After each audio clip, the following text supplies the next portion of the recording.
Hello and welcome to tonight's LOL Esports Roundup. We're going to cover the games that took place 20 hours ago, 18 hours ago or so, in LPL.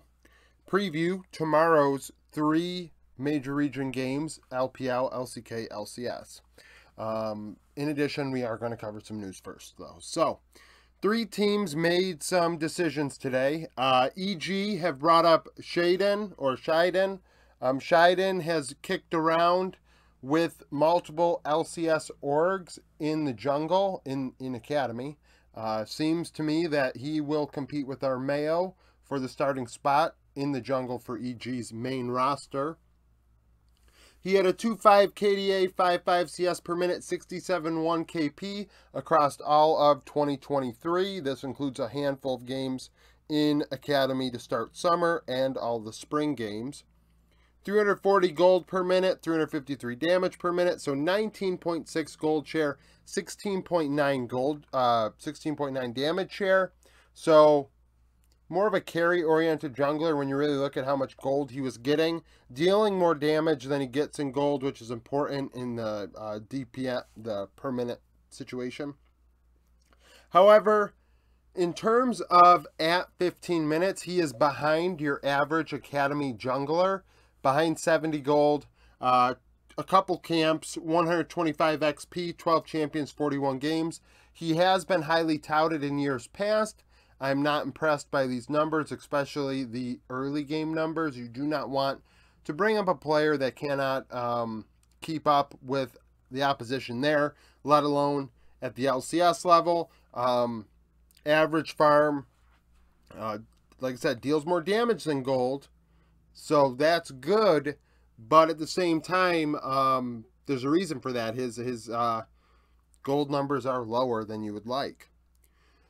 IG from the LPL made a couple decisions. Both of these players will be starting tomorrow in this series.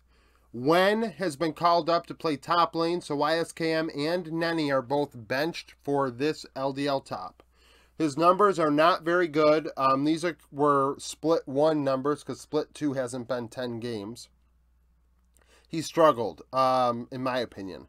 335 KDA, 766 CS per minute. So on average, not winning his matchup in terms of farm.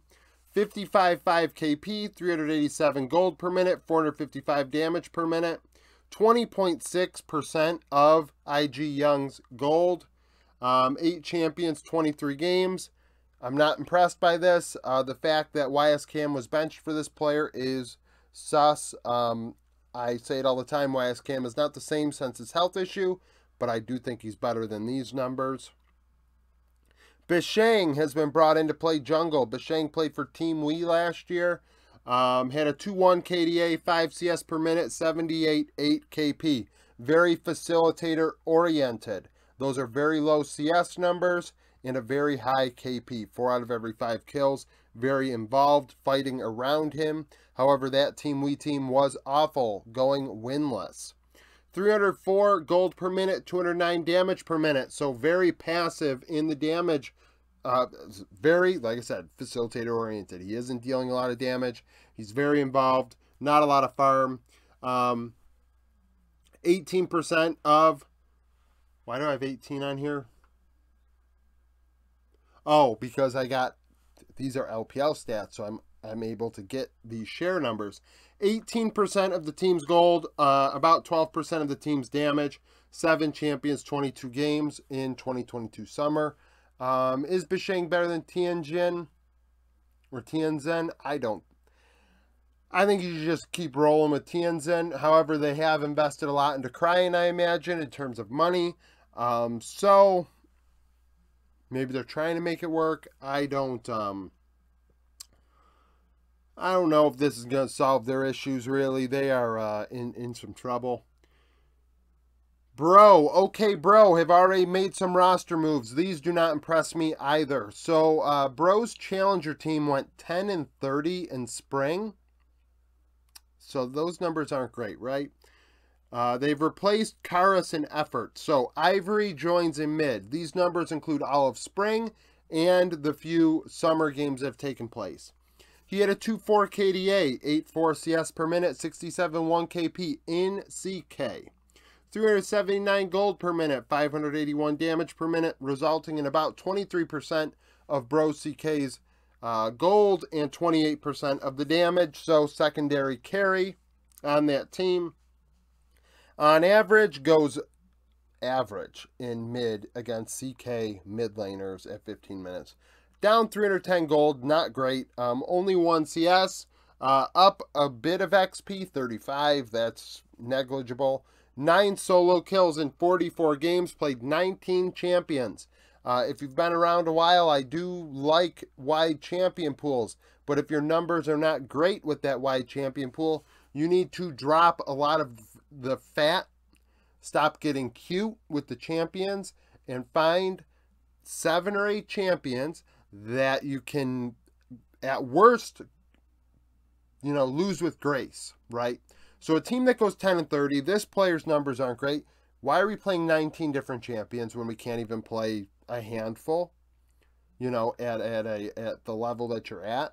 So this is not great. So compared to Karas's numbers from LCK Spring and Summer, I mean, Karas's numbers at a higher level of play are better. 2.7 KDA, 8.6 CS per minute, 64.6 KP. Roughly the same gold, 378. Less damage, 487. Slightly less gold at around 22.5%. 26.1 damage share, so a little less damage. But also, on average, losing his matchup. 245 gold, 4 CS, 40 XP down.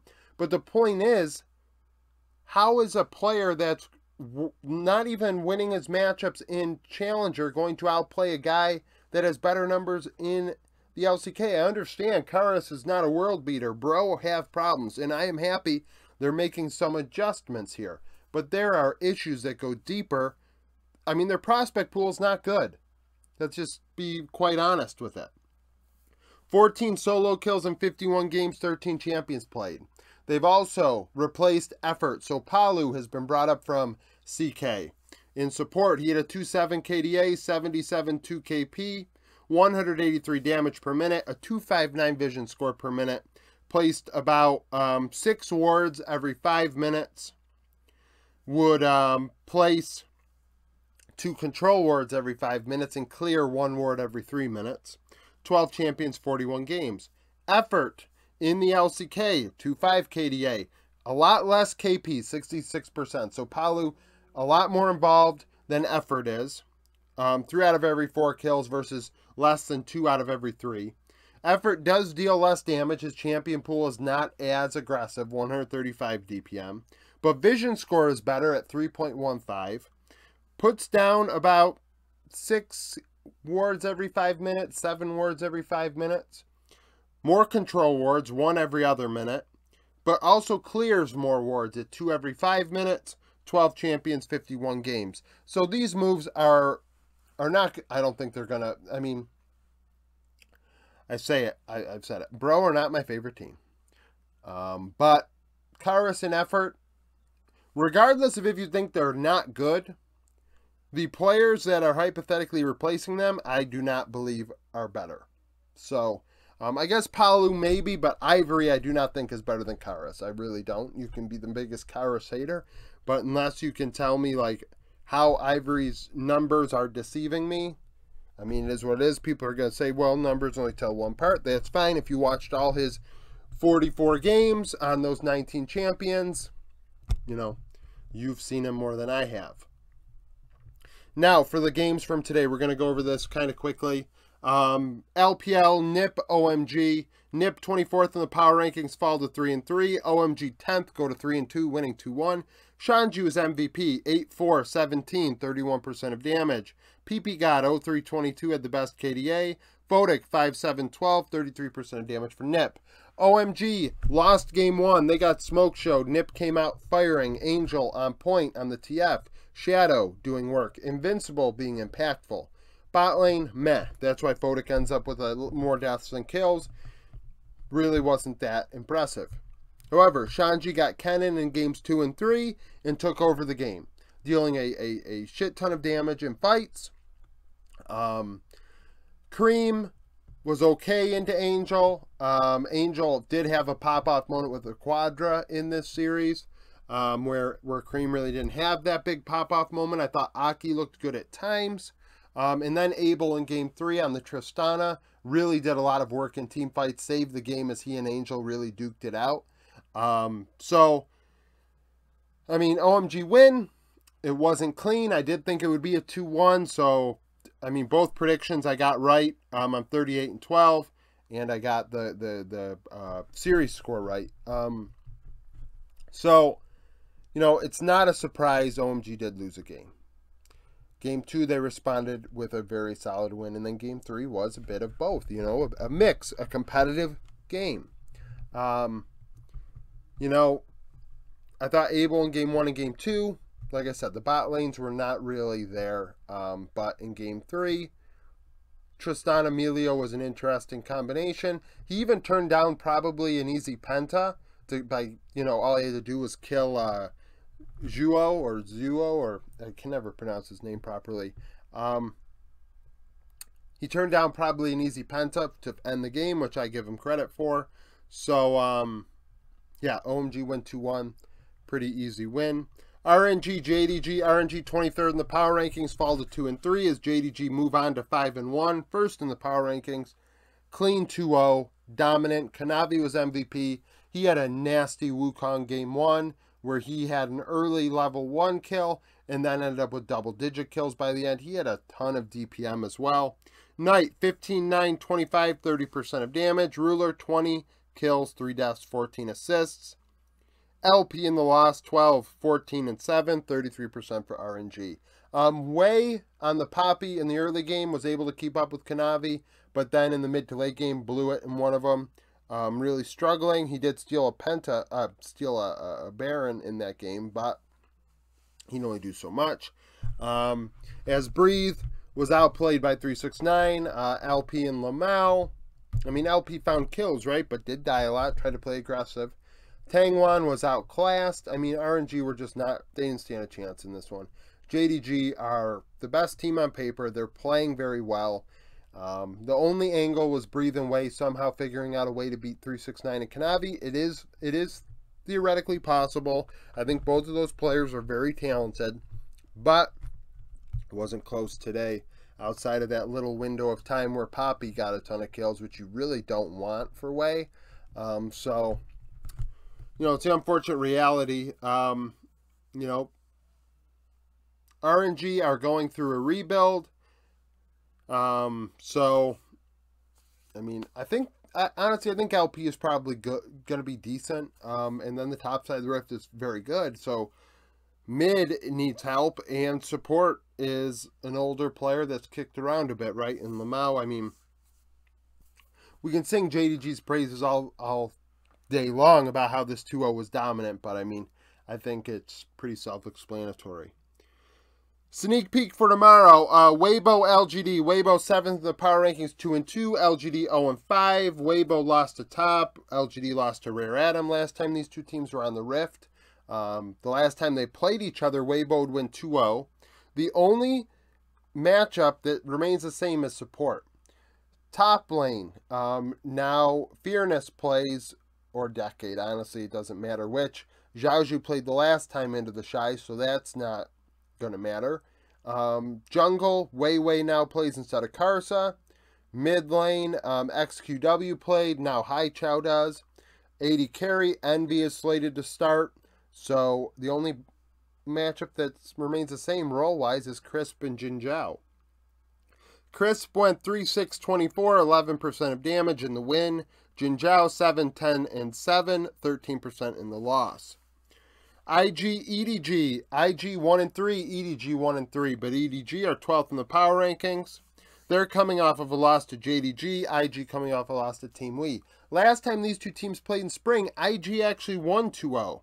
But, just like the other series, the only matchup that is the same is the supports. So, top lane, IG, have Wen starting, and Bisheng starting in the jungle. Those two players clearly were not on the team a couple months ago. Mid lane, Cryan is in, so he was not there. AD carry, Uzi is making his EDG debut, which means, well, maybe EDG 2023 debut. He kicked around with a couple teams early at a point in his career. I'm trying to remember. I know OMG is on that list. I don't know if EDG is. It doesn't really matter. But support remains the same. So Mako and Wink. Wink went 5-2-26, 22% of damage in that one. If you recall the ADC support meta. Mako 0-3-8, 16% in the loss. Obviously, everyone's eyes are on Uzi tomorrow. I'm off of work tomorrow. I'm hoping to get up and watch this in time to watch it live. Top Esports and FPX. Top Esports 4th in the power rankings, 4-1, coming off of a win against Weibo. FPX 1-3, coming off of a loss to LNG. Last time these two teams played, top 1-2-0. The only roster change that has occurred since then is FPX. They're starting Bonnie tomorrow. If you recall, I did call for this in my last FPX bit on a roundup where I said it's probably time to play Bonnie. They are doing that. All other players are the same. So the highlighted matchup is Rookie in mid lane, 19-5-7, 28% of damage in that 2-0 win, against Care, who went 5-6-10, 30%. So Care actually stood his ground in that one. Didn't get a ton of kills, but did deal a ton of damage. So mid lane should be interesting, especially seeing how Bonnie and Care interact. Especially because Bonnie is Korean and nobody else on FPX is. So we'll see if there's a language issue. LCK, HLE, DRX, both teams 0-2. HLE 11th in the power rankings, coming off of a loss to T1. DRX coming off of a loss to D+. Last time they played, HLE 1-2-0. I do not know what jungler is playing for DRX, or if Kiahu or Paddock are going to play, because LCK do not give us rosters as easily and as accessible as the LPL, which is crazy to think about, that the Chinese region is going to give us more information than Korea, but this is the world we live in. So, assuming that DRX continues to play the rookie mid and 80 carry, we're going to look at Kingen, Klid, and Life, who went 16-6-39, 970 DPM with 49% of the damage in that 2-0 win against Rascal. And then both Juhan and Krakow played a game, so I included their stats. So Rascal, Jungle, Barrel went 7-21-14, 829 DPM, 42%. So the carries were more of the share for DRX. Obviously, DRX did deal less damage in the loss. But, you know, it does make you wonder, though, how much more damage are Zeka and Viper going to deal than they dealt last time in terms of share, now that they're against rookies instead of what was Fate and Duck Dom in that one. After that, or it might have been Playata, honestly, I don't remember. KDF and Gen G. KDF, 17th in the power rankings, Gen G 3rd. Am I still on the board? I am. Sorry. So, KDF and Gen G, 17th, 3rd. Both 2-0. KDF beat Bro last week. Gen G beat T1. Last time they played, KDF actually won 2-1. I'm highlighting the mid matchup. All 10 players are the same. Bulldog, 9-7-14, 25% of damage in the win. Chovy, 10-3-12, 28% of damage in the loss. This was one of those series that really cemented the fact that KDF deserves a lot of the respect that they're given going into summer. You know, when it comes to playoffs, they beat Gen G late in the split.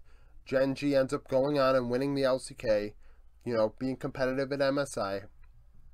So KDF have shown that, you know, for a team of guys that were misfits that nobody else wanted, that had them as subs, and then a 17-year-old mid that's just looking outstanding. You know, they're really, really impressive. And, you know, do not want to give flowers to the person responsible for making this roster. Obviously, if you know, you know that whole situation. But it is possible that that coach has created another good roster. I mean, think about it, you know. LCS Super Week. So remember, if you're new here, because the LCS schedule is an abomination when it comes to time of day for East Coast watchers and my roundups, LCS roundups occur the day after. Because I'm not making a roundup at 11 o'clock at night when the LCK and LPL play at 2:30 in the morning. I think that would be silly and ridiculous. I hate even making this video this late. And yeah, as I waste more time babbling. So the LCS games are recapped the day after. That does mean that if I work that day, the LCS recaps for like day 1 are going to be put out with the roundup during day 2. That's just the reality of it. If you want LCS predictions as a member, I'm going to say this in my next members video tomorrow. Those usually are going to be post form because by the time LCS is done, I'm not going to have time to make a video. So that's the deal when it comes to LCS. C9 Golden Guardian, C9 15th in the power rankings. Last time they played, it was at MSI, C9 131. Berserker 19-5, 18, 24% damage in the win. Stixay 15, 11, 10, 26% in the loss. Both teams even damage spreads. Definitely a unfortunate series the way the bracket was, but it is what it is. So they will play to start us off after playing however many times over the last couple months. They have not made any roster changes. TL and TSM. Last time they played, TSM won. However, there are some roster changes. So TSM now have Hanser in top lane. And in mid lane, they have Ruby.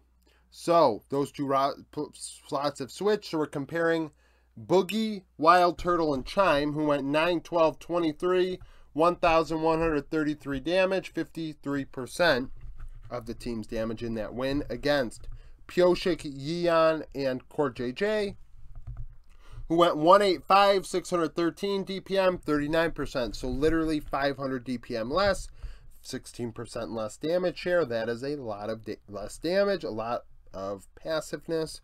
TSM really took it to TL last time, and we'll see if Hanser over Solo and Ruby versus Maple makes TSM better, and if TL just new coach, right? Now they have reign over. We'll see if that changes anything. Let me move a little bit here. Immortals and Dignitas. Last time they played it, Immortals won. Roster changes for both teams. When they played last time, it was Revenge versus Armut. Now it is Solo versus Rich. In support, Diamond now plays for Dig and Ignar plays for Immortals. Last time it was Ignar on Dig versus Fleshy for Immortals. So Kenvi Balulu Tactical in the win went 15, 10, 27 for 2,318 DPM, which is a lot of damage, 71%. Santorin Jensen Tomo went 18, 13, 25, 1,624 DPM, which is 700 DPM less, 76%. So both, obviously, we're including 2 carries in the jungler, both around 70 to 75%, but Immortals carries did deal a lot more damage per minute. EG Energy, I look back in time to see if they crossed paths. They have not. Obviously, Energy only played in Season 6. EG had not been in, there's no Game of Legends stats for Season 6 for Evil Geniuses. So we're going to look at the last time EG played CLG. Obviously, Energy, formerly known as CLG, have made some roster changes, but we will still look at this. Maybe Ignar plays for NRG now. Who plays for Immortals? It's for, oh, Treats. That was a couple minutes later. Maybe in the comments somebody's already said something. I figured it out. So, the only thing that remains the same between these two teams are the mids when it comes to matchups. So, in top lane, EG now have Revenge. In the jungle, it's Armeo or Shaden. AD carry. It's now Unforgiven for EG versus FBI for NRG. FBI obviously played for EG last split. Support, it is Isla for EG against Ignar for NRG. So Jojo Pune in that 3-0 win in the playoffs went 11-4, 26, 23% of damage. Palafox tried to carry CLG going 12, 9, 10, 31% of damage, leading the way. So we'll see if the changes in bot lane affect things. EG obviously a very different team than they were the last time we saw them. In the final series of the night will be 100 Thieves and FlyQuest. FlyQuest 16th in the power rankings. Last time these two teams played, FlyQuest won 3-0. FlyQuest and 100 Thieves have changed rosters a bit though. Top lane, 100 Thieves now have Someday once again. In mid lane, we don't know. So Quid is supposed to play. Quid played for Gen GCK last split. Nuke Duck was changed from coach to sub-mid today. It makes me wonder if there is a possibility there are visa issues. If there is, that would be why Nuke Duck plays. It's not because he's better than Quid. It would be because of visa issues. Quid is very talented. I'm not going to put up with that shit. In terms of support, new supports on both sides, not true. Jesus Christ, not true. FlyQuest have Vulcan at support now. So, jungle AD carry. Spica Prince, 17 kills, 7 deaths, 60 assists, 1,107 DPM, 44%. Closer double lift in the loss, 15, 20, and 20, 853 DPM for 46%. So similar impact in share, around 45%, but FlyQuest dealing a lot more damage with 300 DPM more. Obviously, the KDA is a lot better as well. I still will never forget how Prince felt after playing double lift for the first time. Seeing a top Korean AD carry, looking up to an LCS player is definitely a thing that happened. So, you know, it is, hopefully there are more top LCK players, I guess, for LCS's sake, that feel that way. So, that's it for the roundup. I know it's coming out late. Thank you for watching. If you liked the video, like it. Subscribe to the channel for daily League of Legends content. Follow me on Twitter. Join the Discord. Become a YouTube supporter. And hope to see you again tomorrow.